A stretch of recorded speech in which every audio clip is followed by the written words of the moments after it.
এখন আবার যারা লকডাউন দিয়েছে সেই ৭১-এর মতন সুটকেস গুছায় চলে গেছে, তার মেয়ে সুটকেস গুছায় চলে এখন অনলাইনে একটা লকডাউন চলে।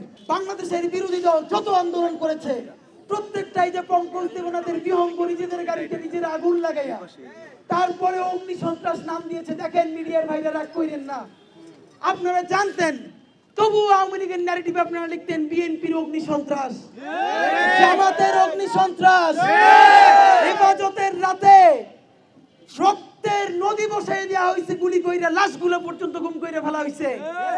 সেইটার প্রতিরোধ করতে গিয়ে আমার ভাইয়েরা গাছ কাইটা প্রতিরোধ করার চেষ্টা করছে। পরের দিন আসছে তারা গাছ কাইটা হেফাজতের তাণ্ডব, অথচ হেফাজতের রক্তে যে নদী হয়ে গেছে সেটা কেউ করেন নাই। আপনাদের কাছে জিজ্ঞাসা করতে চাই, হেফাজতের গাছ কাটায় যদি তাণ্ডব হয়, বিএনপি জামাত ইসলামের গণতান্ত্রিক আন্দোলনে আওয়ামী লীগ আগুন লাগাই দিয়ে যদি সেটা তাদের আগুন সন্ত্রাস হয়, তাহলে পরশু গণহত্যাকারী আওয়ামী লীগ ময়মনসিংহের একজন ড্রাইভারকে আগুন লাগাইয়ে কয়লা বানাই ফেলছে। একটা মিডিয়া আপনারা লেখেন নাই যে আওয়ামী লীগের আগুন সন্ত্রাসে একজন মরে গেছে। বাংলাদেশের একটা মিডিয়া আমার সেই পুড়ে যাওয়া লাশটাকে নিয়ে একটা ডকুমেন্টারি করেন নাই। ৩-৪ মিনিটের একটা প্যাকেজ আপনারা তাকে নিয়ে বানান নাই। বন্ধুরা আমার, বিচারিতার একটা সময় আছে।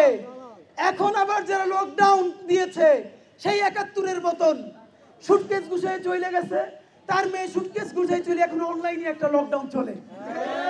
অনলাইনে তারা প্রতিদিন সব ছিঁড়ে ফাইড়ে ফেলায়। বাংলা মোটর বইলে বৈশা বলে জয়, যাত্রাবাড়ি গিয়ে বলে বাংলা।